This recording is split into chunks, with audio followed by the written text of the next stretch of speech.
이란 여성들이 모두 거리로 뛰쳐나왔습니다. 그리곤 일제히 대사관 앞에 모여들었는데요. 이 모든 게 다 한국 때문이라고 합니다. 이번 중동 전쟁에서 한국 군인들을 만난 것이 계기라고 하는데 남성들은 대부분 한국 군인 왜소하고 별 볼일 없다고 하는 반면 여성들의 반응은 가히 폭발적입니다. 도대체 무슨 일이 있었던 건지 바로 알아보겠습니다. 저는 테헤란 공항에서 재난대응통역관으로 일하고 있었습니다. 정확히 말하자면 공항 청사 3층에 있는 작은 사무실에서 근무했는데 창문 너머로는 활주로가 쭉 뻗어 있었고 그 너머로는 테헤란 시내가 희미하게 보였어요. 전쟁이 끝난 지 몇 주가 지났지만 도시는 여전히 혼란스러웠습니다. 정부 기능이 크게 약화됐고 주요 건물 몇 개는 아직도 폐허로 남아있었죠. 밤이 되면 도시 곳곳에서 불빛이 꺼지곤 했는데 전력 공급이 불안정해서였어요. 병원들은 환자로 넘쳐났고 의료 물자는 심각하게 부족한 상태였습니다. 거리에는 여전히 잔해가 쌓여 있었고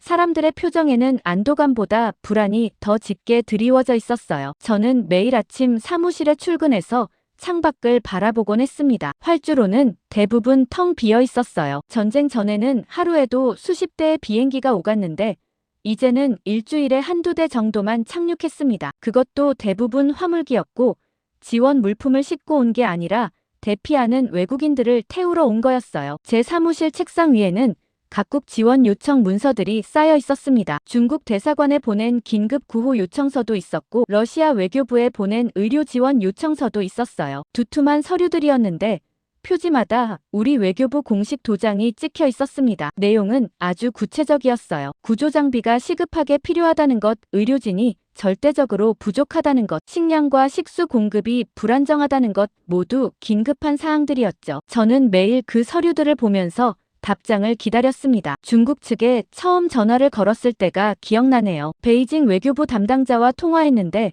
그는 아주 친절하게 대답했습니다. 귀국의 어려운 상황을 잘 알고 있습니다. 중국은 형제의 나라를 결코 저버리지 않을 것입니다. 곧 지원 물품을 보내겠습니다. 필요한 것이 있으면 언제든 연락하십시오. 그의 목소리는 확신에 차 있었고 저는 그 말을 믿었어요. 고맙다고 여러 번 인사했습니다. 하지만 며칠이 지나도 아무것도 오지 않았어요. 일주일이 지나도 활주로는 여전히 텅 비어 있었습니다. 다시 전화를 걸었지만 이번에는 담당자가 바뀌어 있었어요. 새 담당자는 조금 더 조심스러운 말투였습니다. 현재 물류 상황을 검토 중입니다. 여러 절차를 거쳐야 해서 시간이 좀 걸립니다. 조금만 기다려 주십시오. 곧 연락드리겠습니다. 그렇게 말하고는 급하게 전화를 끊었죠. 저는 그때 이상한 느낌을 받았어요. 뭔가 달라진 것 같았습니다. 러시아도 똑같았어요. 모스크바 대사관에 연락했을 때 담당 서기관이 받았는데 그는 처음에는 매우 적극적이었습니다. 러시아는 이란을 반드시 지원할 것입니다. 우리는 약속을 지키는 나라입니다. 곧 구호품을 보낼 것이며 필요하다면 의료팀도 파견하겠습니다.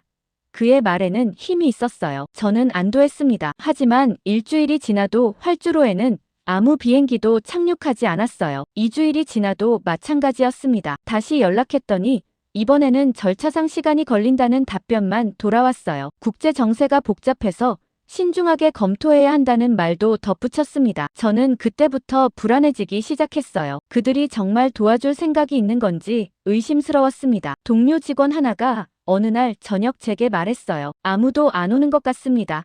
우리끼리 해결해야 할지도 모릅니다. 그의 목소리에는 체념이 섞여 있었어요. 저도 점점 그렇게 생각하게 됐습니다. 밤마다 공항 관제탑에 올라가 활주로를 바라봤어요. 텅 빈 활주로였습니다. 조명만 외롭게 켜져 있었고 바람이 불면 먼지가 날렸죠. 외국 지원팀을 기다리는 게 제 주요 업무였는데 정작 아무도 오지 않았어요. 며칠 동안 똑같은 풍경만 반복됐습니다. 빈 활주로 꺼져가는 조명 그리고 멀리서 들리는 도시의 소음, 그게 전부였어요. 중국도 러시아도 결국 말뿐이었던 거죠. 큰 소리만 쳤을 뿐 실제로는 아무것도 하지 않았어요. 어느 날 밤 저는 사무실 책상에 앉아 쌓여있는 서류들을 다시 펼쳐봤습니다. 각국에 보낸 요청서들이었어요. 정성껏 작성한 문서들이었는데 이제 보니 헛수고였던 것 같았습니다. 그들은 처음부터 도울 생각이 없었던 거예요. 그저 외교적 수사만 늘어놓았을 뿐이었죠. 형제의 나라라는 말도 약속을 지킨다는 말도 모두 거짓말이었습니다. 공항은 점점 더 조용해졌어요. 사람들도 점점 줄어들었습니다. 전쟁이 끝났다고는 하지만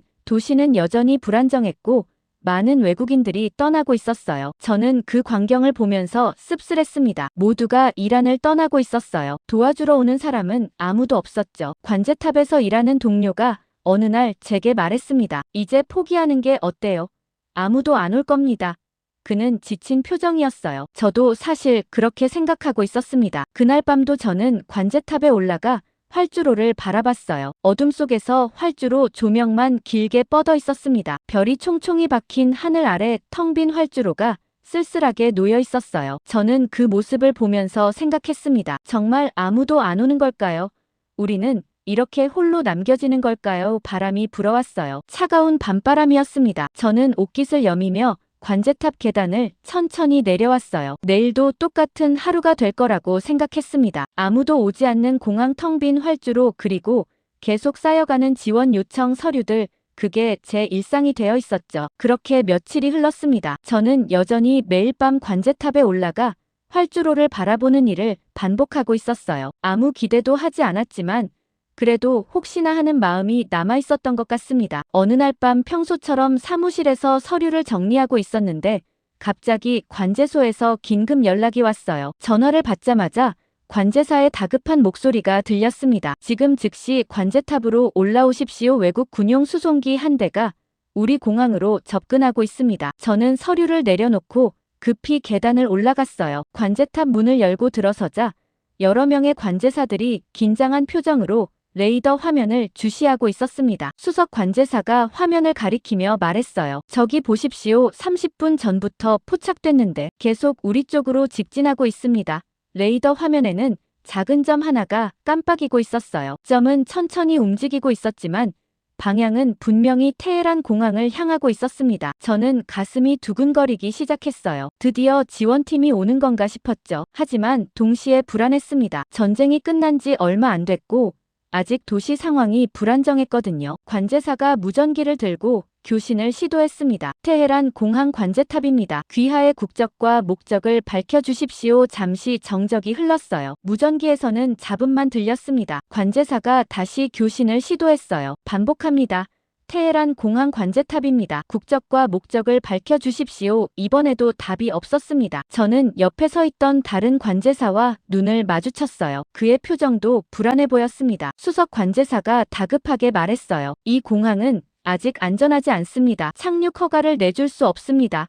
돌아가시는 게 좋겠습니다. 그가 무전기를 통해 경고했지만 수송기는 계속 접근하고 있었어요. 저는 창밖을 내다봤습니다. 아직 아무것도 보이지 않았지만 저 먼 하늘 어딘가에서 비행기가 다가오고 있다는 게 믿기지 않았어요. 관제사가 목소리를 높였습니다. 미국 편이면 돌아가 주십시오. 제발 부탁합니다. 그의 목소리에는 간절함이 섞여 있었어요. 우리 모두 두려웠습니다. 혹시 또 다른 공격이 아닐까 하는 생각이 머릿속을 스쳤죠. 전쟁이 끝났다고는 하지만 완전히 안심할 수는 없었어요. 저는 무의식적으로 주먹을 꽉 쥐고 있었습니다. 옆에 있던 젊은 관제사가 떨리는 목소리로 말했어요. 공항 보안팀에 연락해야 하지 않을까요? 만약을 위해서요. 수석 관제사가 고개를 끄덕였습니다. 즉시 연락하십시오. 모두 경계 태세를 갖추도록 하십시오. 젊은 관제사가 급히 전화를 걸기 시작했어요. 저는 다시 레이더 화면을 바라봤습니다. 점이 점점 가까워지고 있었어요. 이제 공항에서 50km도 안 되는 거리였습니다. 긴장감이 관제탑 안을 가득 채웠어요. 모두가 숨을 죽이고 있었습니다. 그때 갑자기 무전기에서 소리가 들렸어요. 테헤란 공항 관제탑 들리십니까? 영어였습니다. 또렷하고 침착한 목소리였어요. 관제사가 급히 무전기를 잡았습니다. 네, 들립니다.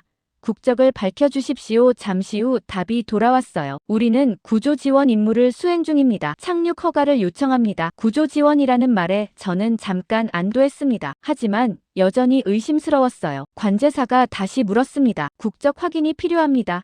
어느 나라 소속입니까? 무전기 너머로 짧은 답이 돌아왔어요. 대한민국입니다. 저는 그 순간 귀를 의심했습니다. 대한민국이요? 옆에 있던 관제사들도 서로를 바라봤어요. 모두 놀란 표정이었습니다. 수석 관제사가 다시 확인했어요. 다시 한번 말씀해 주십시오. 국적이 어디라고 하셨습니까? 대한민국 공군입니다. 무전기 너머 목소리가 또렷하게 답했습니다. 인도적 구조 지원을 위해 파견됐습니다. 착륙 허가를 부탁드립니다. 저는 그 이름을 듣고 잠시 멍했어요. 한국이요? 왜 한국이 여기까지 왔을까요? 중국도 러시아도 오지 않았는데 한국이 온다는 게 믿기지 않았습니다. 수석 관제사가 저를 돌아보며 물었어요. 한국 맞습니까? 정말 한국에서 온 겁니까? 저는 고개를 끄덕였습니다. 네, 대한민국이라고 했습니다. 관제탑 안이 술렁거렸어요. 한국이라니 믿을 수 없다는 표정들이었습니다. 젊은 관제사가 중얼거렸어요. 한국이 왜 여기까지 와요? 미국 동맹국 아닙니까? 저도 같은 생각이었습니다. 한국은 미국과 가까운 나라로 알고 있었어요. 그런데 왜 우리를 도우러 온 걸까요? 수석 관제사가 무전기를 다시 들었습니다. 활주로 상태가 좋지 않습니다. 정말 착륙하시겠습니까? 무전기에서 답이 왔어요. 문제 없습니다. 착륙 준비 완료됐습니다. 관제사가 잠시 망설이다가 말했습니다. 알겠습니다. 착륙을 허가합니다. 활주로 1번을 사용하십시오. 감사합니다. 무전기 너머로 짧은 답예가 들렸어요. 저는 창밖을 바라봤습니다. 멀리 하늘에서 작은 불빛이 보이기 시작했어요. 점점 커지고 있었습니다. 정말 오고 있었어요. 한국 군용 수송기가 정말 테헤란으로 날아오고 있었습니다. 젊은 관제사가 전화를 끊으며 말했어요. 보안팀 출동했습니다. 곧 도착할 겁니다. 수석 관제사가 고개를 끄덕였습니다. 좋습니다. 만약을 위해 경계를 늦추지 마십시오. 저는 여전히 불안했어요. 정말 구조 지원인지 확신할 수 없었습니다. 하지만 동시에 기대도 됐어요. 혹시 정말 우리를 도우러 온 거라면요? 불빛이 점점 가까워졌습니다. 이제 육안으로도 비행기 형체가 보이기 시작했어요. 거대한 수송기였습니다. 관제탑 안의 모든 사람들이 창밖을 바라보고 있었어요. 저도 숨을 죽이고 지켜봤습니다. 수송기가 활주로에 접근하고 있었어요. 착륙등이 켜지고 바퀴가 내려오는 게 보였습니다. 수송기가 활주로에 천천히 내려앉았습니다. 바퀴가 지면에 닿는 순간 고무 타는 냄새가 희미하게 퍼졌어요. 엔진 소리가 점점 작아지며 거대한 기체가 활주로 위를 천천히 굴러갔습니다. 저는 관제탑에서 그 광경을 지켜보고 있었어요. 수석 관제사가 무전기를 들고 말했습니다. 착륙을 환영합니다.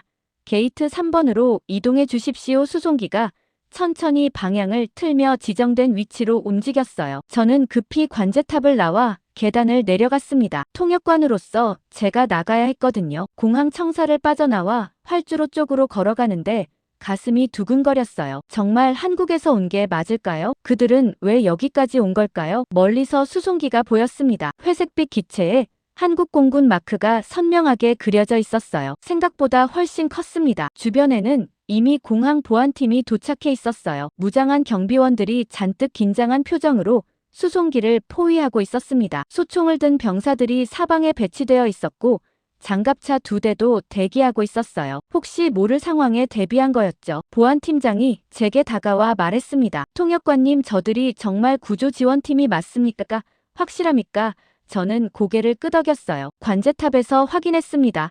대한민국 공군이라고 했습니다. 하지만 저도 확신할 수는 없었습니다. 보안팀장이 병사들에게 손짓하며 지시했어요. 경계를 늦추지 마십시오. 문이 열릴 때까지 대기하십시오. 병사들이 일제히 총을 겨눴습니다. 긴장감이 활주로 전체를 감쌌어요. 저도 몇 걸음 뒤로 물러섰습니다. 수송기 엔진이 완전히 멈췄어요. 잠시 정적이 흘렀습니다. 그리고 화물칸 뒤쪽 문이 천천히 열리기 시작했어요. 유압장치 소리가 밤 공기를 가르며 울렸습니다. 문이 완전히 열리자 안쪽에서 사람들이 나타나기 시작했어요. 군복을 입은 사람들이었습니다. 그들은 빠르게 경사로를 내려왔어요. 완전 군장을 한 상태였고 헬멧을 쓰고 있었습니다. 보안팀 병사들이 더욱 긴장했어요. 총구가 그들을 향했습니다. 저도 숨을 죽였어요. 하지만 이상한 점이 있었습니다. 한국 군인들이 들고 있는 건 소총이 아니었어요. 처음 내려온 사람들은 손에 아무것도 들고 있지 않았고 그 다음에 내려온 사람들은 장비 상자를 들고 있었습니다. 노란색 상자였는데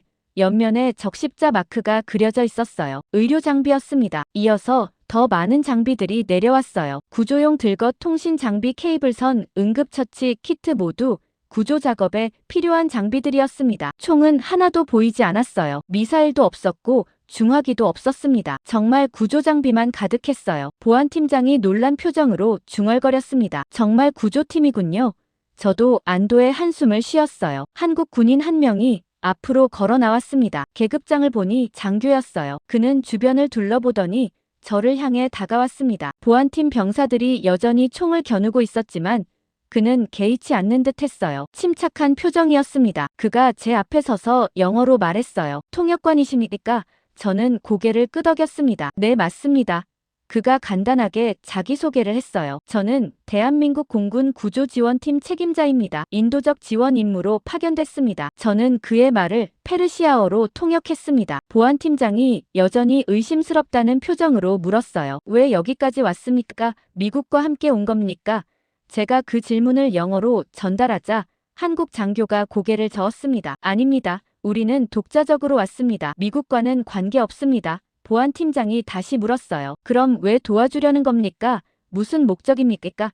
한국 장교가 잠시 생각하더니 답했습니다. 우리는 형제의 나라를 돕는 것입니다. 어려울 때 서로 돕는 게 당연한 일 아닙니까? 저는 그 말을 통역하면서 놀랐어요. 형제의 나라라니요? 보안팀장도 의아한 표정이었습니다. 미국은 어떻게 생각합니까? 미국이 가만히 있겠습니까? 그가 다시 물었어요. 한국 장교가 단호하게 대답했습니다. 미국 눈치는 볼 필요가 없습니다. 우리는 우리가 옳다고 생각하는 일을 합니다. 그 말에 보안팀장이 잠시 말을 잃었어요. 저도 믿기지 않았습니다. 중국과 러시아마저 미국을 의식해서 손을 뗐는데 한국은 그렇지 않다는 거였어요. 보안팀장이 조심스럽게 물었습니다. 정말 구조 지원만 하러 온 겁니까? 다른 목적은 없습니까? 한국 장교가 수송기 쪽을 가리키며 말했어요. 직접 확인하셔도 됩니다.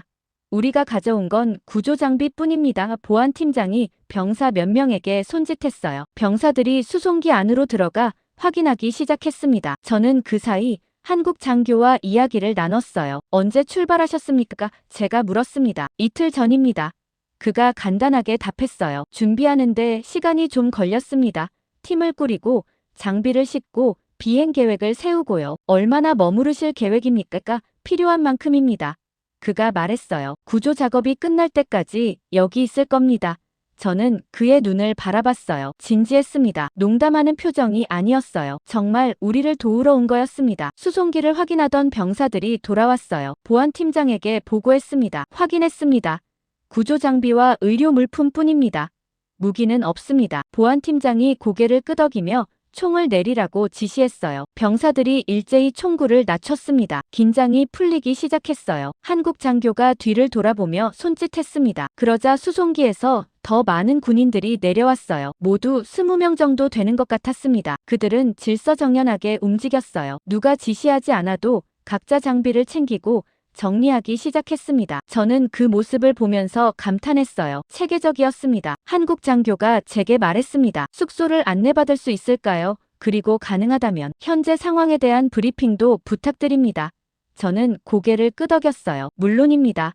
따라오십시오. 우리는 공항 청사 쪽으로 걸어갔습니다. 한국 군인들이 장비를 들고 뒤따라왔어요. 보안팀 병사들이 그들을 바라보는 눈빛이 달라져 있었습니다. 더 이상 경계하는 눈빛이 아니었어요. 오히려 궁금해하는 표정들이었습니다. 청사로 들어가면서 저는 생각했어요. 중국도 러시아도 오지 않았는데 한국이 왔습니다. 그것도 미국 눈치를 보지 않고 당당하게요. 이게 정말 현실인지 믿기지 않았어요. 하지만 제 옆에서 걸어가는 한국 장교와 뒤따라오는 군인들은 분명 실제했습니다. 그들은 정말 우리를 도우러 온 거였어요. 한국 구조팀이 도착한 지 몇 시간밖에 지나지 않았을 때였습니다. 저는 공항 청사 2층에 마련된 임시 숙소에서 한국 장교에게 현재 상황을 설명하고 있었어요. 테헤란 시내 지도를 펼쳐놓고 피해가 심한 지역들을 표시하고 있었습니다. 전력 공급이 불안정한 곳, 의료시설이 부족한 곳, 건물 붕괴 위험이 있는 곳들을 하나씩 설명했어요. 한국 장교는 메모를 하며 조용히 듣고 있었습니다. 그때 갑자기 제 무전기에서 급한 목소리가 들려왔어요. 긴급 상황입니다. 즉시 응답하십시오. 저는 무전기를 집어들었습니다. 여기는 통역관입니다. 무슨 일입니까? 도시 외곽에서 건물 붕괴 사고가 발생했습니다. 부상자가 다수 발생했고 잔해에 갇힌 사람들이 있습니다. 즉시 구조팀이 필요합니다.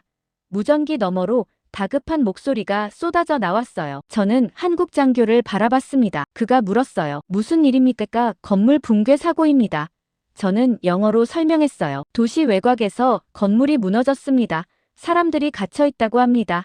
한국 장교가 즉시 자리에서 일어났습니다. 위치가 어디입니까?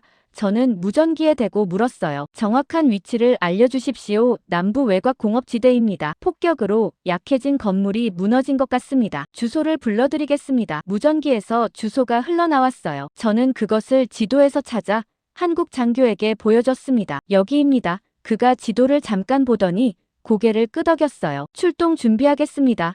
몇 분이면 됩니까? 제가 물었습니다. 10분입니다.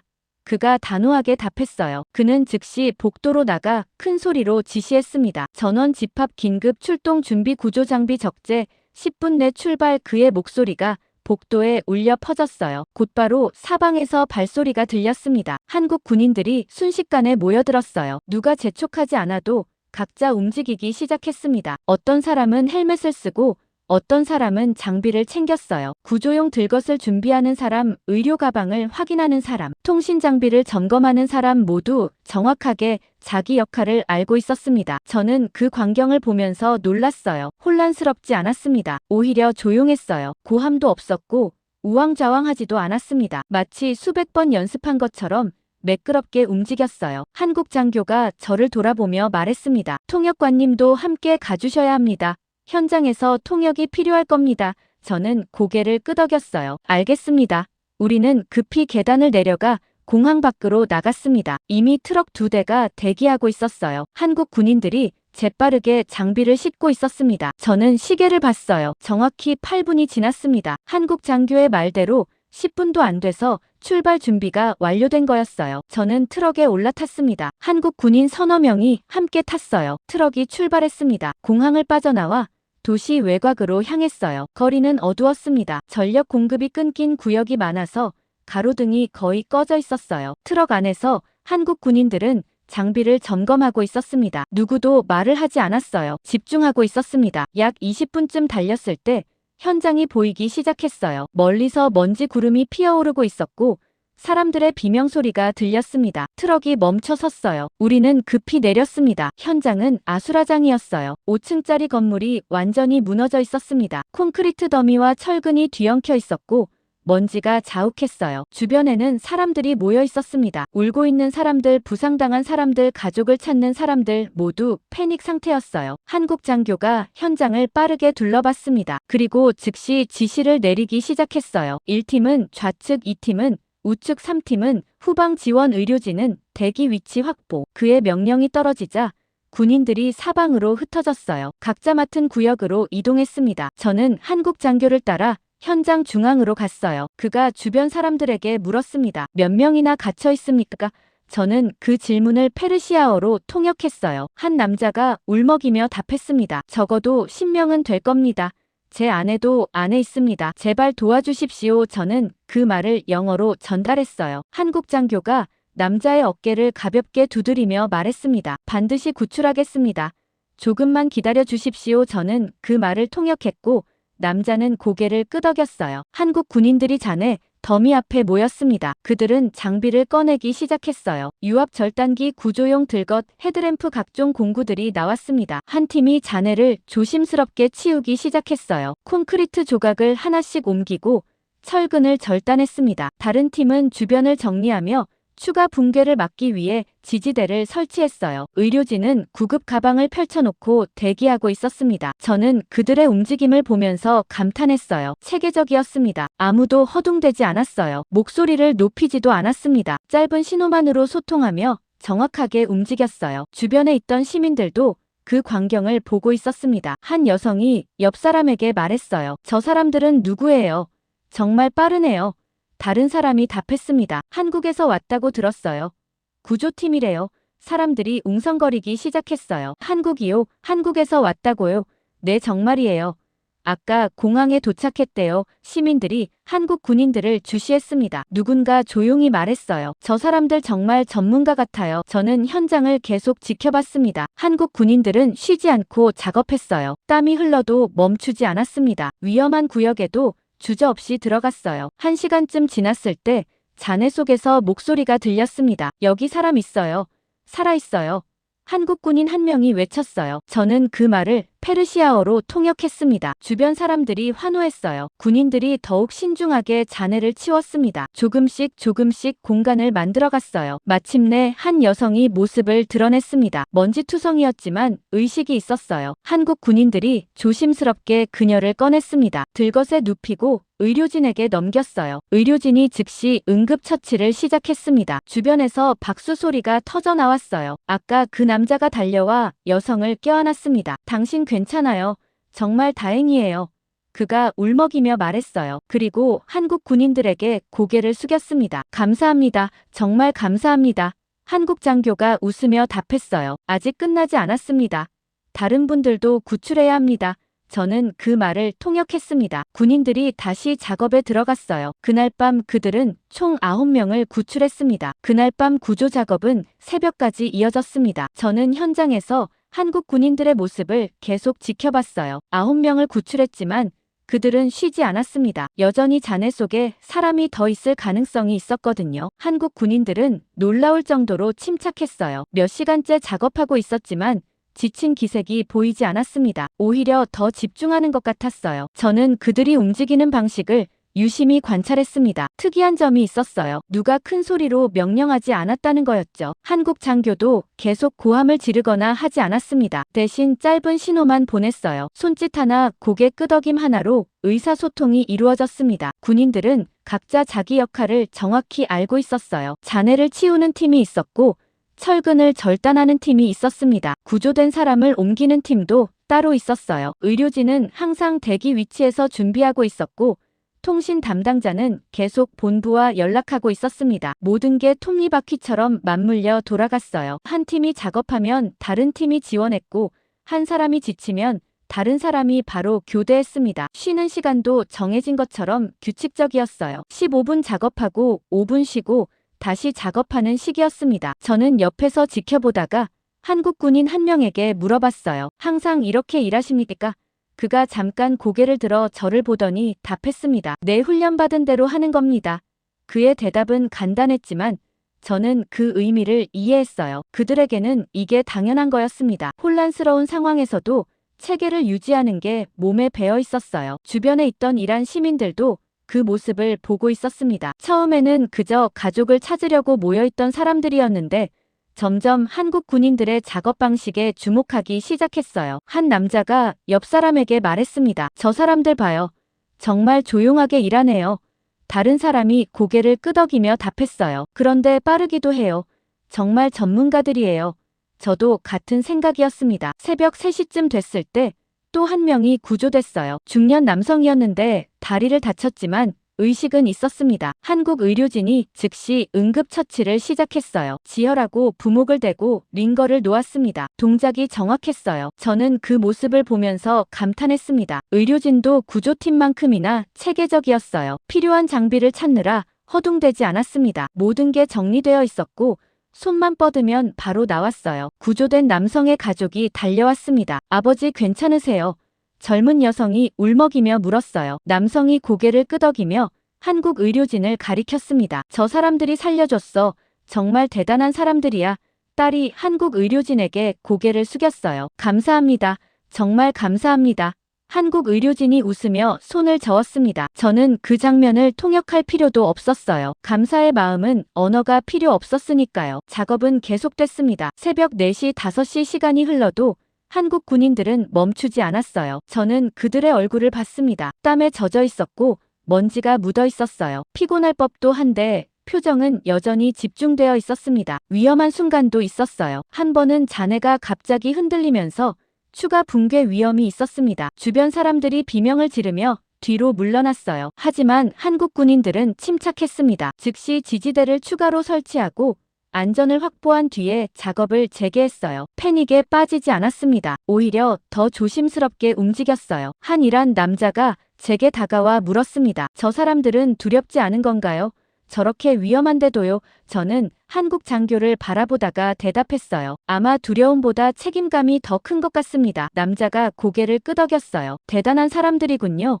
해가 뜨기 시작했습니다. 동쪽 하늘이 밝아지고 있었어요. 한국 군인들은 밤새 11명을 구출했습니다. 마지막 한 명이 구출됐을 때 주변에서 박수가 터져 나왔어요. 시민들이 자발적으로 손뼉을 치기 시작했습니다. 한국 군인들은 여전히 무표정했어요. 박수를 받아도 특별히 기뻐하지 않았습니다. 그저 장비를 정리하고 다음 할 일을 준비했어요. 한국 장교가 제게 다가와 말했습니다. 부상자들을 병원으로 이송해야 합니다.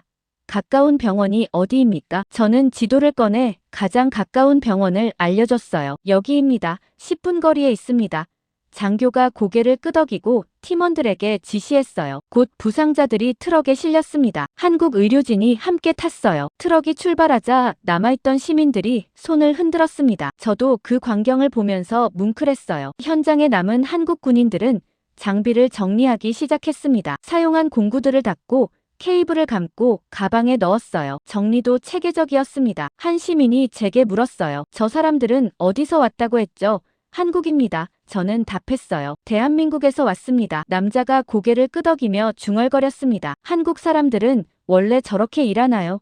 저는 잠깐 생각했어요. 솔직히 저도 잘 몰랐습니다. 한국에 대해 아는 게 별로 없었거든요. 하지만 지금 본 모습은 인상적이었어요. 아마 그런 것 같습니다. 제가 조심스럽게 답했어요. 주변에 있던 다른 사람들도 한국 군인들을 보며 이야기하기 시작했습니다. 정말 조용하고 빠르더라. 누가 시키지도 않는데 알아서 움직이던데요. 위험한 곳도 먼저 들어가던데요. 대화가 이어졌어요. 저는 그 대화를 들으며 느꼈습니다. 사람들의 시선이 달라지고 있었어요. 처음에는 그저 외국 구조팀 정도로만 생각했는데 이제는 다르게 보기 시작했습니다. 존경의 눈빛이었어요. 한국 장교가 제게 다가와 말했습니다. 공항으로 돌아가겠습니다. 팀원들이 휴식이 필요합니다. 저는 고개를 끄덕였어요. 물론입니다. 차량을 준비하겠습니다. 우리가 트럭에 오르려는데 한 여성이 달려왔습니다. 잠깐만요.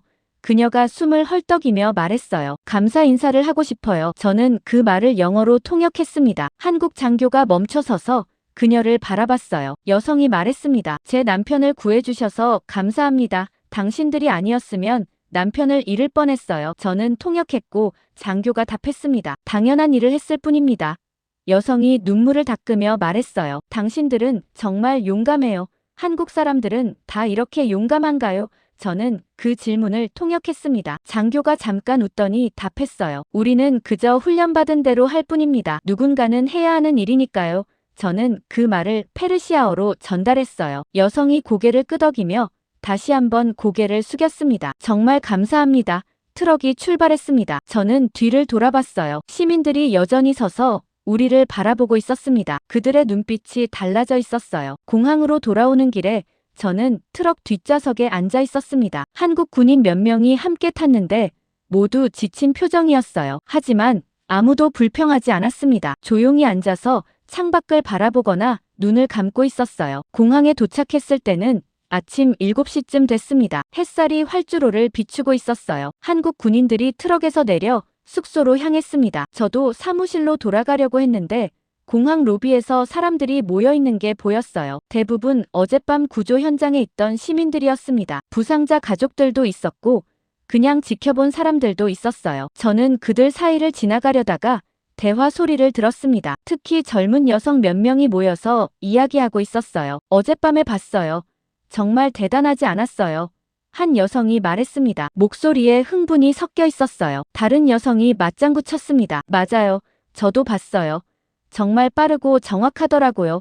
저는 걸음을 멈추고 그들의 대화를 들었습니다. 세 번째 여성이 말했어요. 그런데 정말 놀라운 건 태도예요. 위험한 곳도 주저하지 않고 들어가던데요.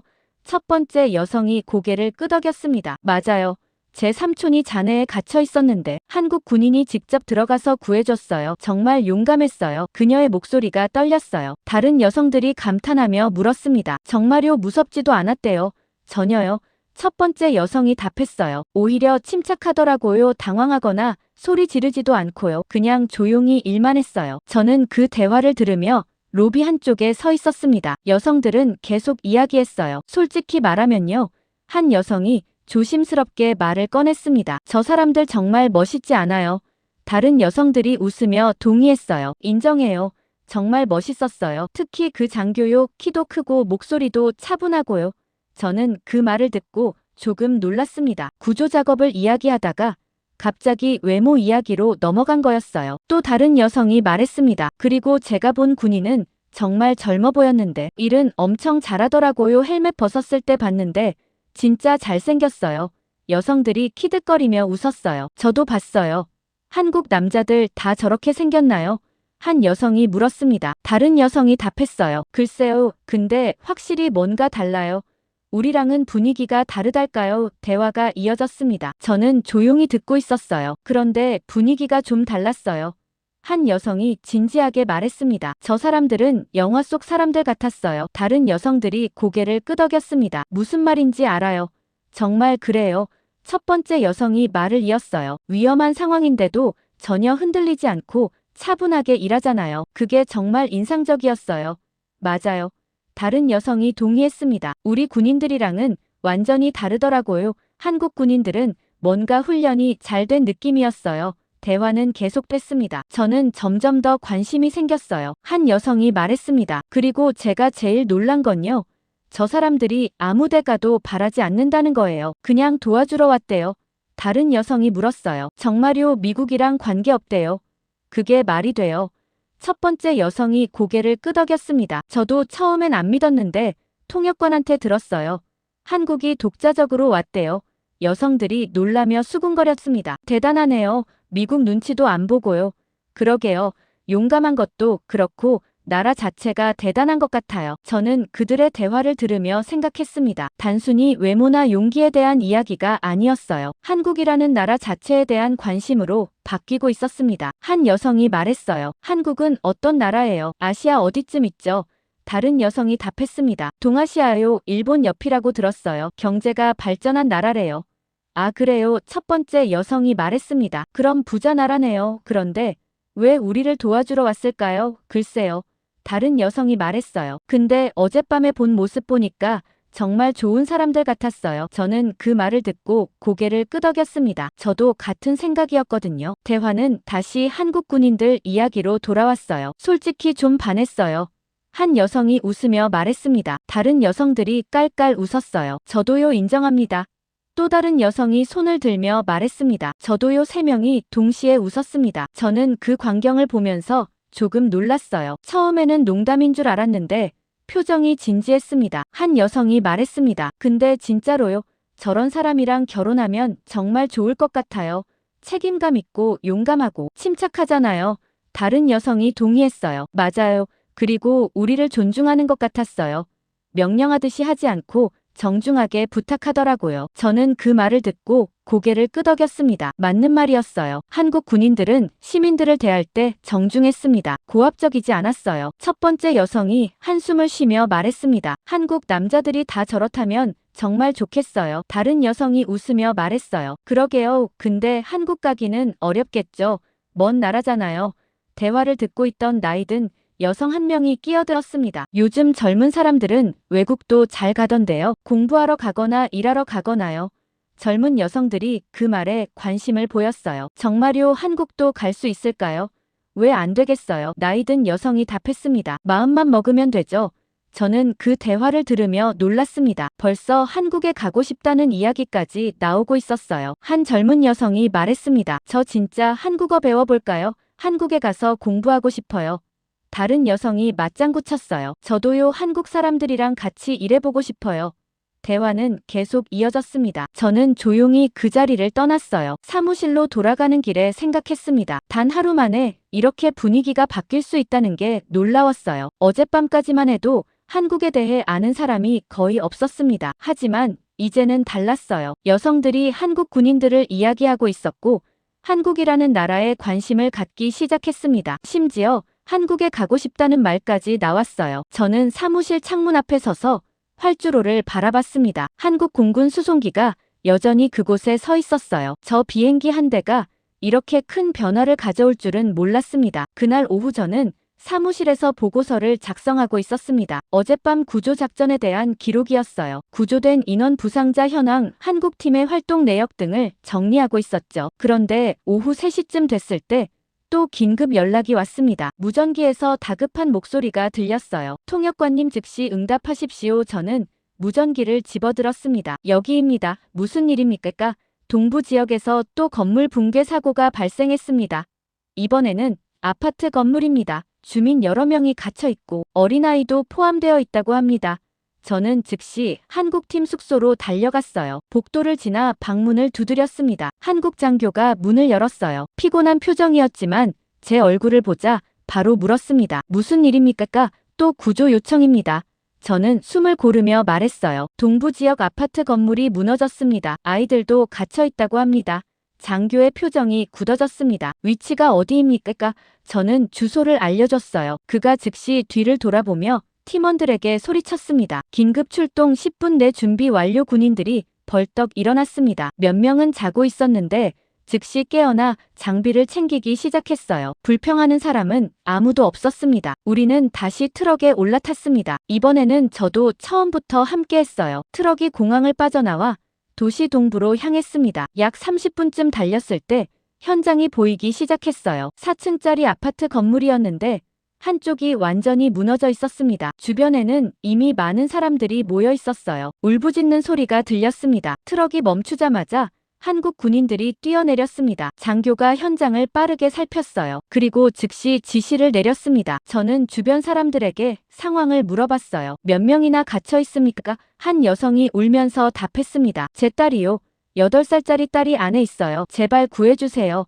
다른 남자도 말했어요. 우리 부모님도 계십니다. 2층에 살고 계셨는데 연락이 안 됩니다. 저는 그 정보를 한국 장교에게 전달했어요. 장교가 고개를 끄덕이며 팀원들과 회의했습니다. 잠시 후 그가 말했습니다. 구조 작업을 시작하겠습니다. 하지만 건물 구조가 불안정합니다. 신중하게 접근해야 합니다. 한국 군인들이 잔해 앞으로 다가갔습니다. 이번에는 더 조심스러웠어요. 건물이 언제 또 무너질지 몰랐으니까요. 그들은 먼저 지지대를 설치하기 시작했습니다. 철제 빔을 세우고 케이블로 고정했어요. 안전을 먼저 확보하는 거였습니다. 주변 사람들이 그 모습을 지켜봤어요. 한 남자가 제게 물었습니다. 저 사람들은 어제도 봤는데요.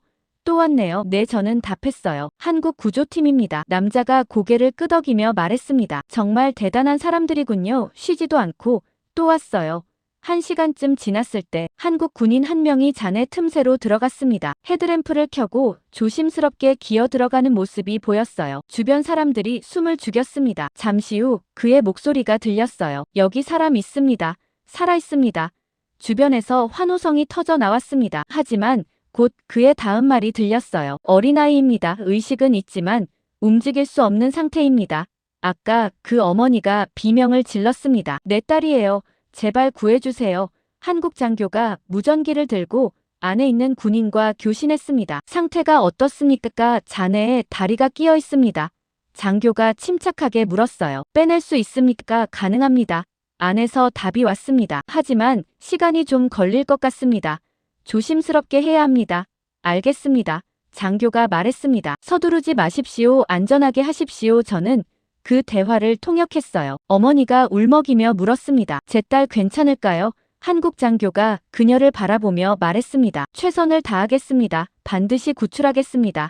저는 그 말을 통역했고 어머니는 고개를 끄덕이며 눈물을 닦았어요. 시간이 흘렀습니다. 10분, 20분, 30분 사람들은 조용히 기다렸어요. 어머니는 계속 기도하고 있었습니다. 40분쯤 됐을 때 움직임이 보이기 시작했어요. 잔해 속에서 한국 군인이 천천히 나오고 있었습니다. 그의 품에는 어린 여자아이가 안겨 있었어요. 먼지투성이었지만 눈을 뜨고 있었습니다. 살아있었어요. 그 순간 주변에서 박수가 터져 나왔습니다. 사람들이 일제히 손뼉을 치기 시작했어요. 어머니가 달려가 아이를 안았습니다. 딸 괜찮아, 엄마야. 그녀가 울면서 아이를 꼭 껴안았어요. 한국 의료진이 즉시 다가와 아이를 확인했습니다. 다리에 타박상이 있지만 심각하지 않습니다. 한 의료진이 말했어요. 병원에 가서 정밀 검사를 받으면 될 것 같습니다.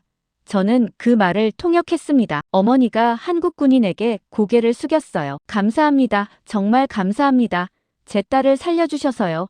한국 군인이 헬멧을 벗으며 웃었습니다. 다행입니다. 아이가 용감했습니다. 저는 그 말을 통역했어요. 주변에 있던 사람들이 그 장면을 지켜보고 있었습니다. 많은 여성들이 눈물을 흘리고 있었어요. 한 여성이 옆 사람에게 말했습니다. 저 군인 정말 용감해요. 위험한데도 직접 들어갔어요. 다른 여성이 고개를 끄덕이며 답했어요. 그리고 아이를 안고 나오는 모습 봤어요. 정말 감동적이었어요. 주변 대화가 들렸습니다. 저 사람 누구예요? 한국에서 온 구조팀이래요. 어제도 다른 곳에서 사람들 구했대요. 정말요 대단하네요. 저는 그 대화를 들으며 한국 군인을 바라봤습니다. 그는 여전히 먼지를 털어내며 동료들과 이야기하고 있었어요. 특별히 자랑스러워하는 표정도 아니었습니다. 그냥 일을 끝낸 사람의 표정이었어요. 구조 작업은 계속됐습니다. 아이 외에도 노부부 2분이 더 구조됐어요. 모두 무사했습니다. 해가 지기 시작할 무렵 작업이 마무리됐습니다. 한국 군인들이 장비를 정리하는데 사람들이 그들을 둘러쌌어요. 감사 인사를 하려는 사람들이었습니다. 한 남자가 한국 장교에게 다가와 말했습니다. 부모님을 구해주셔서 감사합니다. 은혜를 잊지 않겠습니다. 장교가 손을 내밀며 악수했어요. 다행입니다. 모두 무사해서요. 여러 사람들이 줄을 서서 악수를 청했습니다. 한국 군인들은 한 명 한 명 정중하게 응대했어요. 저는 그 광경을 보면서 생각했습니다. 단 한 명의 아이를 구한 게 이렇게 큰 영향을 미칠 줄 몰랐어요. 사람들의 눈빛이 완전히 달라져 있었습니다. 한 젊은 여성이 친구에게 말했습니다. 아이를 안고 나오는 모습 정말 멋있었어요. 친구가 동의하며 답했어요. 인정해요.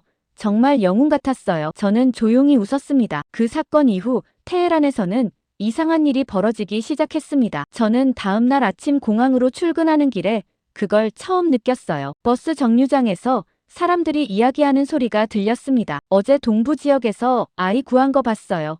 한 남자가 말했습니다. 옆에 있던 여성이 고개를 끄덕였어요. 저도 들었어요. 한국 군인들이 구했다면서요. 정말 대단하대요. 저는 그 대화를 듣고 놀랐습니다. 벌써 소문이 퍼진 거였어요. 버스에 올라탔는데 거기서도 비슷한 대화가 들렸습니다. 제 친구 말로는 직접 자네 속으로 들어갔대요. 한 승객이 말했어요. 다른 승객이 감탄하며 답했습니다. 정말요 용감하네요. 우리 군인들도 저렇게 하나요? 글쎄요. 첫 번째 승객이 말했습니다. 한국 군인들은 뭔가 다른 것 같아요. 훈련이 잘 됐다고 하던데요. 저는 조용히 앉아서 그 대화를 들었어요. 이틀 만에 한국 군인들에 대한 이야기가 도시 전체로 퍼지고 있었습니다. 공항에 도착했을 때는 더 놀라운 광경이 기다리고 있었어요. 로비에 사람들이 모여 있었는데 대부분 어제 구조 현장에 있던 사람들이 아니었습니다. 그냥 소문을 듣고 온 사람들이었어요. 한 중년 남자가 안내 데스크 직원에게 물었습니다. 한국 구조팀이 여기 있다면서요. 어디서 만날 수 있습니까? 직원이 난처한 표정으로 답했어요. 지금은 휴식 중이십니다. 방문은 어렵습니다. 그럼 언제 만날 수 있습니까? 남자가 다시 물었습니다. 감사 인사를 하고 싶어서요. 저는 사무실로 올라가는 길에 복도에서도 사람들을 봤어요. 몇몇은 꽃다발을 들고 있었고 어떤 사람은 과일 바구니를 가져왔습니다. 모두 한국팀에게 전달하고 싶다는 거였어요. 사무실에 들어가자 동료가 저를 보며 말했습니다. 아침부터 난리예요. 사람들이 계속 찾아와요. 한국 군인들 보고 싶다고요. 저는 고개를 끄덕이며 자리에 앉았습니다. 정말 빠르게 퍼지네요. 동료가 웃으며 말했어요. 그럴 만도 하죠. 아이 구한 이야기 들었어요. 정말 감동적이던데요. 저는 창밖을 바라봤습니다. 활주로 너머로 한국 수송기가 보였어요. 점심때쯤 됐을 때 저는 시내로 나가야 했습니다. 행정 업무 때문이었어요. 거리를 걷는데 곳곳에서 한국 이야기가 들렸습니다. 카페 앞을 지나가는데 안에서 여성들이 대화하고 있었어요. 제 친구 언니가 직접 봤대요. 한 여성이 말했습니다. 정말 멋있었다면서요? 다른 여성이 물었어요. 어떻게 멋있었는데요? 위험한 곳도 주저하지 않고 들어갔대요. 첫 번째 여성이 답했습니다. 그리고 아이를 안고 나왔을 때 주변 사람들이 다 울었대요. 저는 걸음을 멈추고 잠깐 그 대화를 들었습니다. 세 번째 여성이 말했어요. 한국 군인들은 원래 다 저렇게 용감한가 봐요. 글쎄요. 다른 여성이 답했습니다. 근데 확실히 우리랑은 다른 것 같아요. 시장 쪽으로 가는 길에도 비슷한 대화가 들렸어요. 노점상들이 모여서 이야기하고 있었습니다. 들었어요. 한국에서 온 군인들 말이에요. 한 상인이 말했습니다. 아, 그 사람들요. 다른 상인이 답했어요. 정말 대단하다면서요. 첫 번째 상인이 고개를 끄덕였습니다. 제 조카가 봤대요. 정말 프로페셔널하다고 하더라고요. 프로페셔널이요. 네, 상인이 말했습니다. 훈련이 정말 잘 됐다는 거예요. 명령 없이도 척척 움직인대요.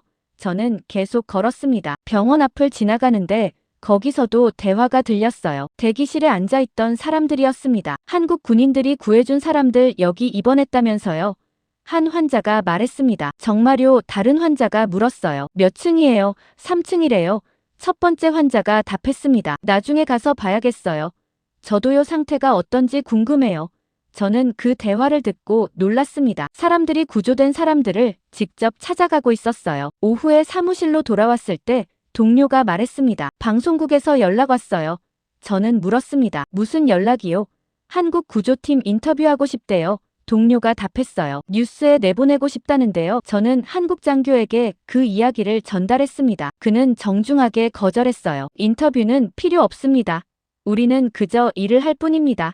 저는 그 대답을 방송국에 전달했습니다. 하지만 방송국은 포기하지 않았어요. 그럼 구조 현장 영상이라도 쓸 수 있을까요? 담당자가 물었습니다. 저는 한국 장교에게 다시 물어봤어요. 그가 잠시 생각하더니 말했습니다. 구조 작업 영상이라면 괜찮습니다. 하지만 우리 얼굴은 모자이크 처리해 주십시오. 저는 그 조건을 전달했습니다. 방송국이 동의했어요. 그날 저녁 뉴스에서 구조 작업 영상이 나왔습니다. 저는 공항 휴게실에서 텔레비전을 봤어요. 화면에는 한국 군인들이 잔해를 치우는 모습이 나왔습니다. 아이를 안고 나오는 장면도 있었어요. 아나운서가 말했습니다. 대한민국에서 온 구조팀이 테헤란에서 활약하고 있습니다.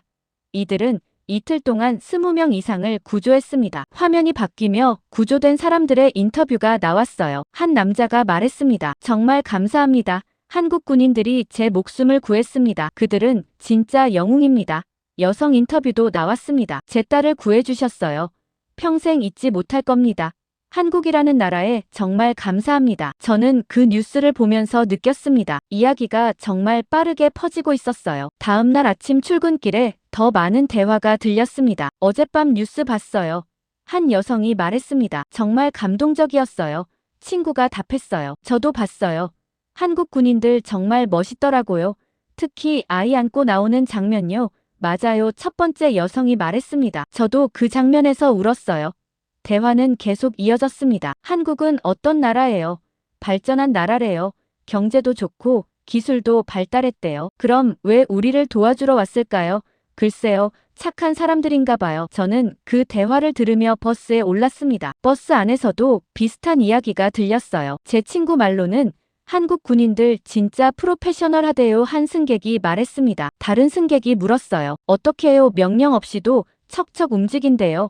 첫 번째 승객이 답했습니다. 그리고 절대 당황하지 않는데요. 공항에 도착했을 때 로비에는 어제보다 더 많은 사람들이 모여 있었습니다. 모두 한국 팀을 보고 싶어하는 사람들이었어요. 저는 사무실로 올라가면서 생각했습니다. 이틀 만에 테헤란 전체가 한국 군인 이야기를 하고 있었어요. 카페에서, 시장에서, 병원에서, 버스에서 어디서든 같은 이야기가 들렸습니다. 한국 군인들은 정말 용감하다. 그들은 먼저 위험한 곳으로 들어간다. 한국은 대단한 나라다. 그런 이야기들이 도시 곳곳에 퍼지고 있었습니다. 사흘째 되던 날 저녁 저는 공항 휴게실에서 보고서를 정리하고 있었습니다. 한국팀의 활동 내역을 기록하는 일이었어요. 구조 인원 작업 시간, 사용된 장비 등을 적고 있었죠. 휴게실은 공항 직원들이 쉬는 공간이었는데 소파 몇 개와 테이블이 있었습니다. 커피 자판기도 하나 있었고요. 저는 구석 테이블에 앉아서 조용히 일하고 있었어요. 그런데 문이 열리면서 여성 몇 명이 들어왔습니다. 공항 청소 담당 직원들이었어요. 그들은 소파에 앉으며 대화를 시작했습니다. 오늘 구조 현장 봤어요. 한 여성이 말했습니다. 북부 지역이요? 다른 여성이 물었어요. 네, 맞아요. 첫 번째 여성이 답했습니다. 정말 멋있었어요. 저는 고개를 들지 않고 계속 보고서를 작성했습니다. 하지만 귀는 그들의 대화에 쏠려 있었어요. 어떻게 멋있었는데요? 세 번째 여성이 물었습니다. 첫 번째 여성이 설명했어요. 한국 군인 한 명이 정말 위험한 곳으로 들어갔어요. 건물이 흔들리는데도 주저하지 않더라고요. 다른 여성들이 감탄하며 듣고 있었습니다. 무섭지 않았대요. 전혀요. 첫 번째 여성이 말했습니다. 오히려 차분하게 일했어요. 잠시 침묵이 흘렀습니다. 그러더니 한 여성이 조심스럽게 말했어요. 솔직히 말하면요. 저 좀 반했어요. 다른 여성들이 웃음을 터뜨렸습니다. 저도요. 다른 여성이 손을 들며 말했습니다. 인정합니다. 세 번째 여성도 동의했어요. 저도 인정해요. 정말 멋있었어요. 저는 그 대화를 들으면서 펜을 멈췄습니다. 며칠 전 로비에서 들었던 대화와 똑같았어요. 첫 번째 여성이 말을 이었습니다. 근데 진짜 궁금한 게요. 한국은 어떤 나라예요? 글쎄요. 다른 여성이 답했습니다. 아시아 어딘가에 있다고 들었어요. 일본 근처요. 맞아요. 세 번째 여성이 말했습니다. 그리고 경제가 발전한 나라래요. 기술도 좋고요. 대화가 이어졌습니다. 그럼 부자 나라네요. 첫 번째 여성이 말했습니다. 한국 사람들 다 저렇게 멋있나요? 글쎄요. 다른 여성이 웃으며 답했습니다. 근데 군인들 보니까 진짜 훈련이 잘 된 것 같아요. 그러게요. 세 번째 여성이 동의했습니다. 우리 군인들이랑은 완전히 다르더라고요. 저는 조용히 그 대화를 들었습니다. 첫 번째 여성이 다시 입을 열었어요. 제가 들은 얘기로는요. 한국은 전쟁을 겪었대요. 정말요? 다른 여성들이 놀라며 물었습니다. 네, 첫 번째 여성이 말했습니다. 오래전에 전쟁이 있었는데 아직도 완전히 끝나지 않았대요. 그래서 군인들이 항상 훈련한대요. 아, 그래서 그렇게 프로페셔널한 거구나. 다른 여성이 고개를 끄덕였습니다. 세 번째 여성이 말했어요. 전쟁을 겪었는데도 저렇게 발전했다는 게 대단한 것 같아요. 맞아요. 첫 번째 여성이 동의했습니다. 그리고 그런 사람들이 나라를 지키니까 한국이 발전한 거겠죠. 저는 그 말을 듣고 고개를 들었습니다. 정확한 분석이었어요. 대화는 계속 이어졌습니다. 한국 가보고 싶지 않아요. 한 여성이 물었습니다. 다른 여성들이 동의했어요. 가보고 싶어요. 정말요? 그런데 멀지 않아요. 멀긴 한데요. 첫 번째 여성이 말했습니다. 요즘은 비행기로 갈 수 있잖아요. 그것도 그렇네요. 다른 여성이 고개를 끄덕였습니다. 저는 그들의 대화를 들으며 놀랐습니다. 벌써 한국에 가고 싶다는 이야기까지 나오고 있었어요. 한 여성이 말했습니다. 한국어 배우면 어떨까요? 가서 공부하고 싶어요. 좋은 생각이에요. 다른 여성이 답했습니다. 저도 관심 있어요. 세 번째 여성도 거들었어요. 한국 사람들이랑 같이 일해보고 싶어요. 저런 프로페셔널한 사람들이랑요. 그들의 대화는 자연스럽게 한국 문화 이야기로 넘어갔습니다. 한국은 음식이 맵다면서요. 한 여성이 말했습니다. 맞아요. 다른 여성이 답했습니다. 김치라고 하던데요. 발효 음식이래요. 맛있대요. 그리고 드라마도 유명하대요. 첫 번째 여성이 말했습니다. 정말요? 다른 여성들이 관심을 보였어요. 네, 첫 번째 여성이 설명했습니다. 제 친구가 한국 드라마 본 적 있대요. 정말 재미있다면서요. 저도 보고 싶어요. 세 번째 여성이 말했습니다. 어디서 볼 수 있어요? 인터넷에 있대요. 첫 번째 여성이 답했습니다. 나중에 알아봐야겠어요. 저는 그 대화를 들으며 보고서를 내려놓았습니다. 며칠 만에 이렇게 분위기가 바뀔 수 있다는 게 신기했어요. 여성들은 계속 이야기했습니다. 그런데 한국 사람들은 어떻게 생겼어요? 한 여성이 물었습니다. 우리랑 비슷한데 좀 다르대요. 다른 여성이 답했습니다. 피부가 좀 더 하얗고요. 맞아요. 첫 번째 여성이 동의했습니다. 그리고 키도 크더라고요. 군인들 보니까요. 저는 그 대화를 들으며 웃음이 나왔습니다. 완전히 한국에 빠져 있었어요. 한 여성이 말했습니다. 솔직히 한국 남자랑 결혼하면 좋을 것 같아요. 다른 여성들이 웃으며 동의했어요. 인정해요. 책임감 있고 용감하잖아요. 그리고 프로페셔널하고요. 세 번째 여성이 덧붙였습니다. 저런 사람이랑 살면 안심될 것 같아요. 대화는 한참 이어졌습니다. 저는 조용히 그들을 관찰했어요. 진지했습니다. 농담이 아니었어요. 정말로 한국에 관심을 갖기 시작한 거였습니다. 문득 한 여성이 저를 발견했습니다. 통역관님 여기 계셨어요. 그녀가 반갑게 인사했어요. 저는 고개를 끄덕이며 웃었습니다. 내 보고서 작성 중이었어요. 여성들이 저에게 다가왔습니다. 통역관님 한국에 대해 좀 물어봐도 될까요? 첫 번째 여성이 조심스럽게 물었습니다. 물론입니다. 저는 답했어요. 그들이 자리에 앉으며 질문하기 시작했습니다. 한국은 어떤 나라예요? 정말 발전한 나라인가요? 저는 제가 아는 정보를 설명했습니다. 네, 경제적으로 발전한 나라입니다. 기술도 앞서 있고요. 자동차 전자제품 같은 걸 많이 만든다고 들었어요. 여성들이 고개를 끄덕이며 들었습니다. 한국에 가면 공부할 수 있나요? 다른 여성이 물었습니다. 대학도 많고 교육 수준이 높다고 알고 있습니다. 저는 답했어요. 물론 비자 같은 절차가 필요하겠지만요. 여성들이 서로를 바라보며 말했습니다. 진짜 알아봐야겠어요. 한국 정말 가보고 싶어요. 저는 그들의 열정을 보며 놀랐습니다. 한국 사람들은 원래 이렇게 친절한가요? 세 번째 여성이 물었습니다. 한국 군인들을 보니까 정말 예의 바르고 정중하더라고요. 저도 같은 인상을 받았습니다. 저는 솔직하게 답했어요. 그들은 시민들을 대할 때 항상 존중하는 태도였어요. 여성들이 감탄하며 말했습니다. 정말 멋진 나라네요. 대화는 1시간 넘게 이어졌습니다. 저는 그들에게 제가 아는 한국 이야기를 해줬어요. 여성들은 열심히 듣고 질문했습니다. 마지막에 한 여성이 말했습니다. 통역관님 감사합니다. 한국에 대해 많이 배웠어요. 정말 가보고 싶어졌어요. 저는 웃으며 답했습니다. 기회가 되면 좋겠네요. 여성들이 자리에서 일어나며 말했습니다. 우리 진짜 한국어 배워봐요. 그리고 언젠가 가요. 좋아요. 다들 동의했습니다. 그들이 나간 후 저는 창밖을 바라봤습니다. 며칠 만에 이렇게 많은 게 바뀌었어요. 그 대화가 있고 며칠이 지났습니다. 한국팀이 테헤란에 온 지 일주일째 되던 날이었어요. 저는 평소처럼 공항 사무실에서 일하고 있었는데 점점 더 많은 사람들이 저를 찾아왔습니다. 대부분 젊은 사람들이었어요. 특히 여성들이 많았습니다. 그날 오전 첫 번째 방문객은 20대 중반쯤 되어 보이는 여성이었어요. 그녀는 문을 두드리고 조심스럽게 들어왔습니다. 통역관님이시죠? 제가 찾아와도 될까요? 그녀가 물었어요. 저는 고개를 끄덕이며 의자를 권했습니다. 물론입니다. 앉으세요. 무슨 일이십니까? 여성이 자리에 앉으며 말했습니다. 한국에 대해 여쭤보고 싶어서요. 통역관님이 한국에 대해 잘 아신다고 들었거든요. 저는 조금 놀랐습니다. 제가 한국 전문가는 아닌데요.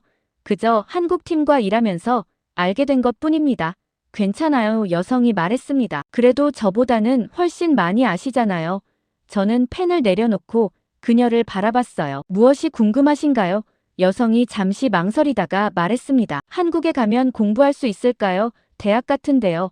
저는 고개를 끄덕였습니다. 물론입니다. 한국에는 좋은 대학들이 많다고 들었어요. 외국인 학생도 받는다고 하고요.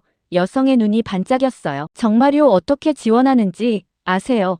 저는 솔직하게 답했습니다. 구체적인 절차는 잘 모르겠습니다. 하지만 한국 대사관에 문의하면 알 수 있을 거예요. 여성이 고개를 끄덕이며 메모했습니다. 감사합니다. 꼭 알아볼게요. 그녀가 일어서려다가 다시 앉으며 말했어요. 그런데요. 한국 사람들은 정말 다 저렇게 친절한가요? 저렇게요. 저는 되물었습니다. 한국 군인들이요. 여성이 설명했습니다. 제 동생이 구조됐거든요.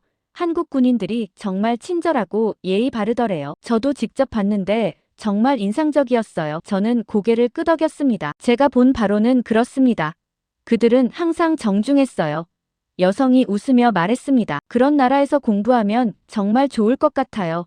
저도 그렇게 생각했어요. 그녀가 나간 후 곧바로 다른 사람이 찾아왔습니다. 이번에는 남자 2명이었어요. 둘 다 젊어 보였습니다. 통역관님, 한국 취업에 대해 물어보고 싶습니다. 한 남자가 말했습니다. 저는 그들을 앉히고 물었어요. 한국에서 일하고 싶으신가요?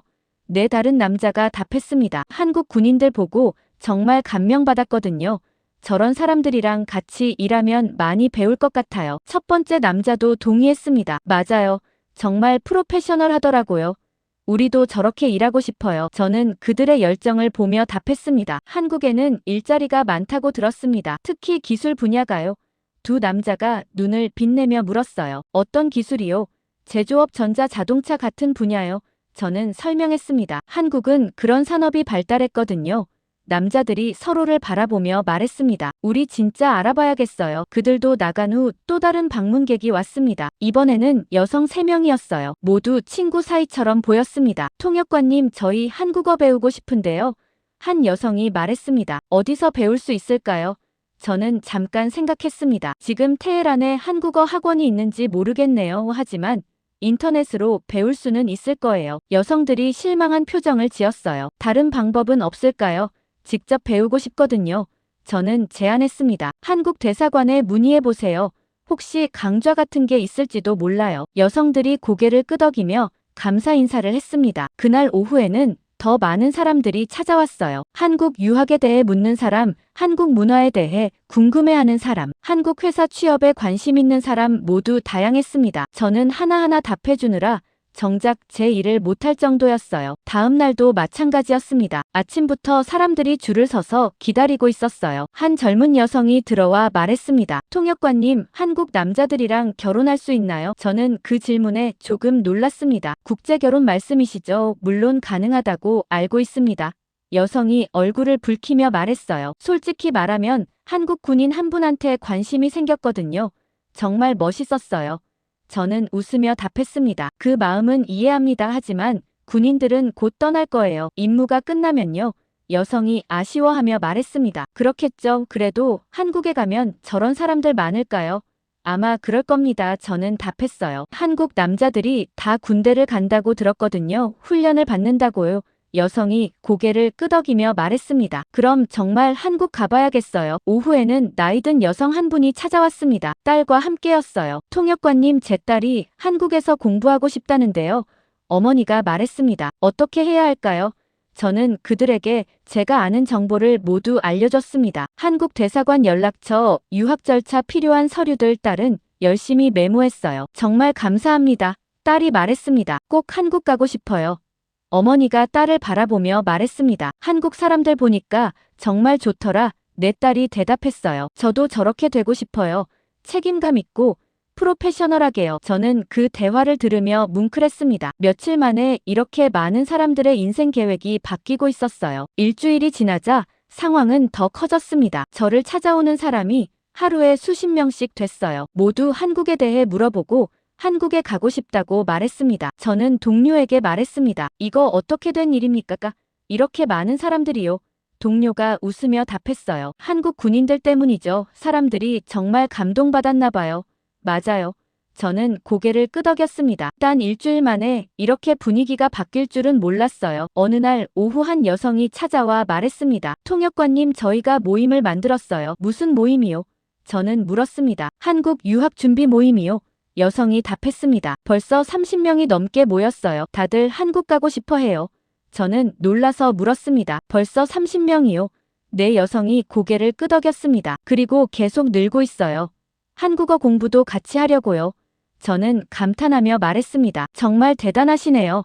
여성이 웃으며 답했어요. 한국 군인들 보고 정말 동기부여가 됐거든요. 저런 사람들이 있는 나라에서 배우고 싶어요. 저는 창밖을 바라봤습니다. 활주로에 한국 수송기가 여전히 서 있었어요. 저 비행기 한 대가 이렇게 많은 사람들의 꿈을 바꿔놓을 줄은 정말 몰랐습니다. 한국팀이 테헤란에 온 지 2주일째 되던 날 저는 외교부에서 연락을 받았습니다. 긴급 회의가 있으니 즉시 오라는 내용이었어요. 저는 공항을 나와 시내 중심부에 있는 외교부 청사로 향했습니다. 건물에 들어서자 안내 직원이 저를 회의실로 안내했어요. 문을 열고 들어가니 이미 여러 사람들이 모여 있었습니다. 외교부 차관, 국방부 관계자 몇 명, 그리고 다른 부처 직원들도 보였어요. 저는 빈자리에 앉았습니다. 외교부 차관이 회의를 시작했어요. 오늘 여러분을 부른 이유는 한국과의 협력 논의 때문입니다. 그가 말했습니다. 한국 정부에서 재건 협력 회의를 제안해 왔습니다. 서울에서 열릴 예정이고요. 회의실이 술렁거렸습니다. 차관이 말을 이었어요. 우리 측에서 대표단을 파견해야 합니다. 외교 경제 재건 분야 전문가들로 구성할 예정인데요. 그가 잠시 멈췄다가 저를 바라봤습니다. 통역관도 필요합니다. 당신이 적임자라고 생각합니다. 저는 놀라서 되물었습니다. 제가요? 내 차관이 고개를 끄덕였어요. 당신은 지난 2주일 동안 한국팀과 긴밀하게 일했습니다. 상황을 가장 잘 알고 있죠. 국방부 관계자가 거들었습니다. 한국 측에서도 당신을 선호한다고 들었습니다. 신뢰관계가 형성되어 있다고요. 저는 잠깐 생각했습니다. 한국에 간다는 게 실감나지 않았어요. 차관이 물었습니다. 수락하시겠습니까? 출발은 사흘 후입니다. 저는 고개를 끄덕였습니다. 영광입니다. 가겠습니다. 회의가 끝난 후 저는 공항으로 돌아왔어요. 사무실에 앉아 생각했습니다. 한국에 간다니 며칠 전까지만 해도 상상도 못했던 일이었어요. 그날 저녁 저는 한국팀 숙소를 찾아갔습니다. 한국 장교에게 알려주고 싶었거든요. 문을 두드리자 그가 나왔어요. 무슨 일이십니까? 그가 물었습니다. 저는 웃으며 말했습니다. 서울에서 뵙게 될 것 같습니다. 재건 협력회의의 통역관으로 가게 됐어요. 장교가 놀라며 말했습니다. 정말입니까? 축하드립니다. 감사합니다. 저는 답했어요. 장교님 덕분입니다. 그가 고개를 저었습니다. 당신이 잘했기 때문입니다. 우리 일을 도와주셔서 감사했습니다. 사흘이 빠르게 지나갔습니다. 저는 출발 준비를 했어요. 여권을 확인하고 짐을 쌌습니다. 공항 동료들이 작별 인사를 해줬어요. 한국 가서 좋은 경험하고 오세요. 한 동료가 말했습니다. 우리 이야기도 전해주고요. 다른 동료가 덧붙였어요. 한국 사람들 정말 좋더라고요.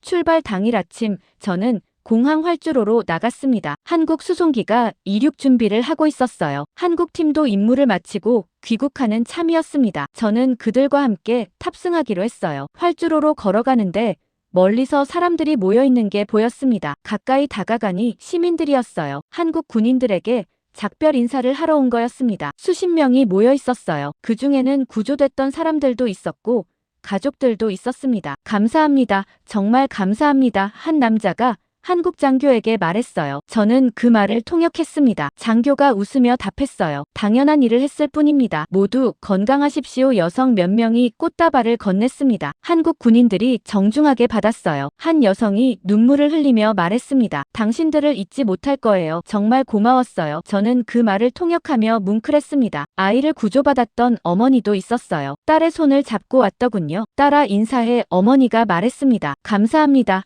아이가 한국 군인에게 인사했어요. 군인이 무릎을 꿇고 아이와 눈높이를 맞췄습니다. 건강하게 자라렴.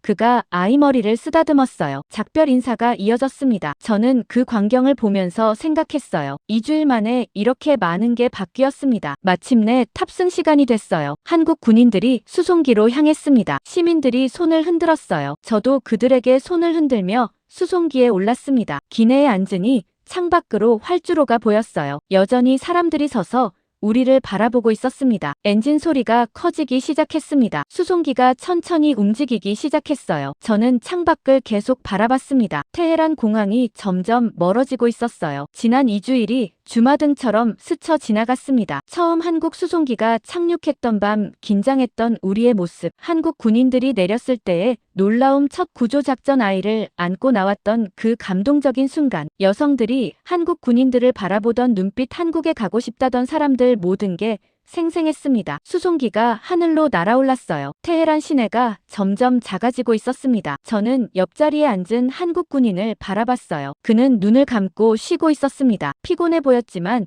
얼굴에는 평온함이 있었어요. 저는 조용히 생각했습니다. 이 사람들이 우리에게 준 건 단순히 구조만이 아니었어요. 희망이었습니다. 그리고 가능성이었죠. 한국이라는 나라에 대한 새로운 시각이었습니다. 비행기는 계속 상승했습니다. 구름 위로 올라가자 햇살이 기내를 비쳤어요. 저는 창밖의 푸른 하늘을 바라봤습니다. 며칠 후면 서울에 도착할 거였어요. 한국이라는 나라를 직접 보게 될 거였습니다. 그 생각만으로도 가슴이 두근거렸어요. 저는 가방에서 노트를 꺼냈습니다. 지난 2주일 동안의 기록이 담긴 노트였어요. 구조활동, 한국 군인들의 모습, 시민들의 반응, 모든 게 적혀 있었습니다. 노트를 펼쳐 다시 읽어봤어요. 한국 군인들은 정말 용감하다. 그들은 먼저 위험한 곳으로 들어간다. 침착하고 프로페셔널하다. 시민들을 존중한다. 약속을 지킨다. 제가 적은 문장들이었습니다. 저는 그 글들을 읽으며 고개를 끄덕였어요. 모두 사실이었습니다. 그리고 곧 그 나라를 직접 보게 될 거였습니다. 저는 노트를 덮고 창밖을 다시 바라봤어요. 구름 사이로 햇살이 쏟아지고 있었습니다. 새로운 시작이 기다리고 있었어요. 한국으로 가는 이 비행기가 저를 어디로 데려갈지 궁금했습니다. 하지만 한 가지는 확신했어요. 그곳에서 뭔가 특별한 것을 보게 될 거라는 것을요. 비행 시간은 약 10시간이었습니다. 중간에 한 번 경유했지만 대부분 시간을 비행기 안에서 보냈어요. 저는 창밖을 바라보거나 노트를 읽으며 시간을 보냈습니다. 한국 군인들은 대부분 잠을 자고 있었어요. 정말 피곤했을 거예요. 2주일 동안 쉬지 않고 일했으니까요. 인천공항에 도착한 건 이른 아침이었습니다. 비행기가 착륙하면서 창밖으로 한국 땅이 보이기 시작했어요. 깨끗하게 정돈된 활주로가 눈에 들어왔습니다. 건물들도 현대적으로 보였어요. 수송기 문이 열리고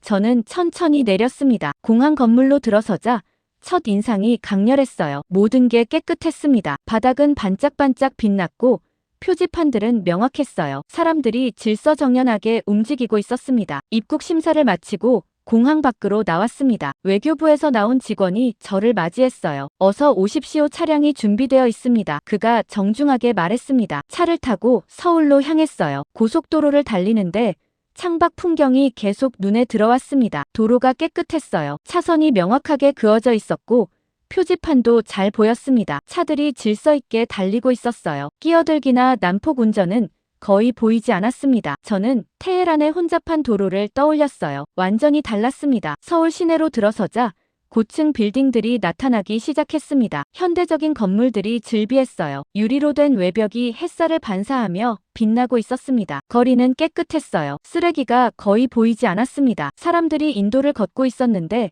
모두 바쁘게 움직이고 있었어요. 하지만 질서 있게 움직였습니다. 신호등이 바뀌면 일제히 멈췄고 다시 바뀌면 건넜어요. 차량이 호텔 앞에 멈춰 섰습니다. 저는 체크인을 하고 방으로 올라갔어요. 창문을 열자 서울 시내가 한눈에 들어왔습니다. 건물들 사이로 도로가 뻗어 있었고 멀리 산도 보였어요. 저는 한참 그 풍경을 바라봤습니다. 다음 날 회의가 시작됐습니다. 외교부 청사에서 열렸는데 회의실은 현대적으로 꾸며져 있었어요. 대형 스크린, 깨끗한 책상, 편안한 의자, 모든 게 준비되어 있었습니다. 한국 측 대표들이 들어왔어요. 정장을 입고 서류를 들고 있었습니다. 그들은 정중하게 인사했어요. 어서 오십시오. 먼 길 오시느라 수고하셨습니다.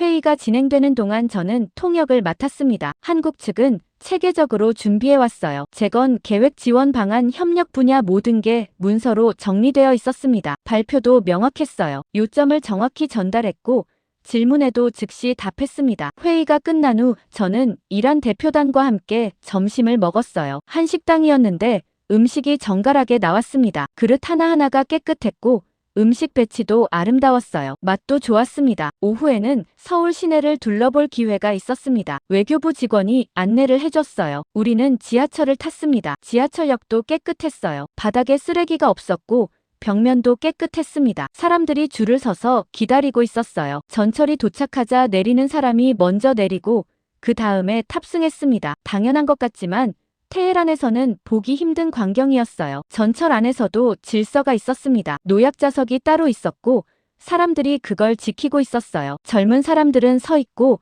나이 든 사람들이 앉았습니다. 누가 강요하지 않아도 자연스럽게 그렇게 했어요. 거리를 걷는데 사람들의 모습이 인상적이었습니다. 모두 바빠 보였지만 정신없지는 않았어요. 오히려 체계적으로 움직이고 있었습니다. 횡단보도에서는 신호를 지켰고 좁은 길에서는 서로 양보했어요. 카페에 들어가 커피를 마셨습니다. 카페 안도 깨끗했어요. 테이블이 정돈되어 있었고 직원들은 친절했습니다. 손님들은 조용히 대화하거나 노트북으로 일하고 있었어요. 시끄럽지 않았습니다. 저녁에는 한국 측 담당자들과 저녁 식사를 했어요. 레스토랑에서였는데 분위기가 좋았습니다. 음식이 나오는 순서도 정확했고 서비스도 훌륭했어요. 식사 후 호텔로 돌아오는 길에 저는 생각했습니다. 테헤란에서 한국 군인들을 보며 감탄하던 여성들이 떠올랐어요. 그들이 했던 말들이 기억났습니다. 한국 군인들은 정말 용감하다, 침착하고 프로페셔널하다, 책임감이 있다. 저런 사람들이 나라를 지키니까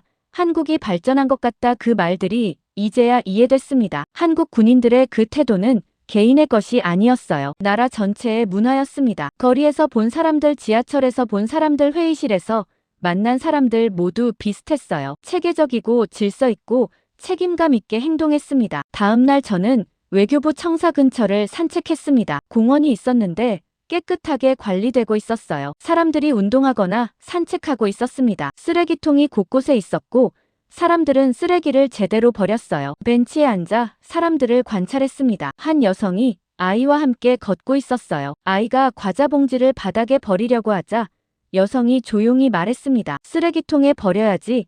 아이가 고개를 끄덕이고 쓰레기통을 찾아갔어요. 작은 장면이었지만 인상적이었습니다. 교육이 이렇게 이루어지는구나 싶었어요. 회의는 며칠 동안 계속됐습니다. 그 사이 저는 서울 곳곳을 더 둘러볼 수 있었어요. 시장도 가보고 박물관도 갔습니다. 어디를 가든 비슷한 인상을 받았어요. 질서, 체계, 협력, 그런 단어들이 계속 떠올랐습니다. 마지막 날 저는 호텔방에 앉아 노트를 펼쳤습니다. 테헤란에서 적었던 내용들을 다시 읽었어요. 그리고 새로운 페이지에 쓰기 시작했습니다. 이제야 이해할 수 있었다. 테헤란에서 한국 군인들을 보며 여성들이 감동했던 것은 단순한 용기가 아니었다. 그것은 책임감이었고 행동이었다. 그리고 그 정신이 바로 대한민국이라는 나라를 만든 것 같다. 저는 펜을 내려놓고 창밖을 바라봤습니다. 서울의 불빛이 반짝이고 있었어요. 이 나라를 만든 건 한두 사람의 영웅이 아니었습니다. 모든 사람들이 함께 만든 거였어요. 질서를 지키고 책임을 다하고 서로 협력하면서요. 테헤란의 여성들이 한국에 가고 싶다고 했던 이유를 이제 알 것 같았습니다. 그들이 원했던 건 단순히 잘생긴 남자가 아니었어요. 책임감 있고 체계적이고 신뢰할 수 있는 사회였습니다. 그런 곳에서 살고 싶었던 거죠. 저도 마찬가지였습니다. 이곳에서 머무는 며칠 동안 저는 계속 생각했어요. 우리도 이렇게 될 수 있을까? 이런 사회를 만들 수 있을까? 쉽지 않을 거라는 걸 알았습니다. 하지만 불가능하지도 않았어요. 한국도 전쟁을 겪었다고 들었습니다. 어려운 시기를 지나왔죠. 그런데 이렇게 발전했어요. 방법이 있다는 뜻이었습니다.